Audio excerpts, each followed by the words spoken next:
Broiler মুরগির প্রতি অনেক মানুষেরই অনীহা থাকে, অনেকেই খেতে চায় না।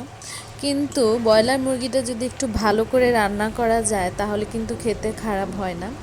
ব্রয়লার মুরগিতে সাধারণত একটু মশলা বেশি দিয়ে রান্না করতে হয় আমার কাছে মনে হয়। যেমন এখানে আমি মুরগিটা ভেজে সুন্দর করে সব ধরনের মশলা আসলে বেটে নিয়েছি। বাটা মশলার তরকারির কথা আর কি বলবো, যারা খায় তারা জানে অবশ্যই এটা টেস্ট একটু অন্য রকমের হয়। এখানে আমি কাঁচামরিচ বাটা, গরম মশলা হালকা বেটে দিয়েছি, পেঁয়াজটা আমি বেটে দিয়েছি কিছু, এবং কিছু আমি আস্ত দিয়েছি, মানে কেটে দিয়েছি।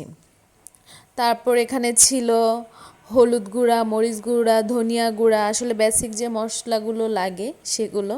এবং স্পেশালি যেটা দিয়েছি সেটা হলো পেঁয়াজকে বেরেস্তা করে সেটা ব্লান্ডার করে দিয়েছি, যার ফলে কালারটা খুব সুন্দর আসে। এবং কালারটা একটু ঠিক করার জন্য, মানে সুন্দর করার জন্য আমি এখানে একটু দুধ দিয়েছি।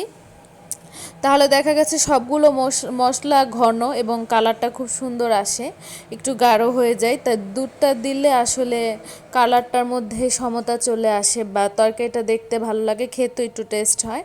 তো মাংসটা আমি একটু বড় বড় করেই কেটে নিয়েছি, যেহেতু এটা মাংসটা ভাজা মাংস, আর ছোটোগুলো হলে খুলে যায়। আর ব্রয়লার মাংসতে পানি খুবই কম দিতে হয় এবং এটা সেদ্ধটা খুবই কম করতে হয়। খুব বেশি সেদ্ধ করলে আসলে খুলে খুলে যাবে। যে দেখুন একটা মাংস খোলেনি, সুন্দর রয়েছে এবং আলহামদুলিল্লাহ টেস্টও ভালো ছিল।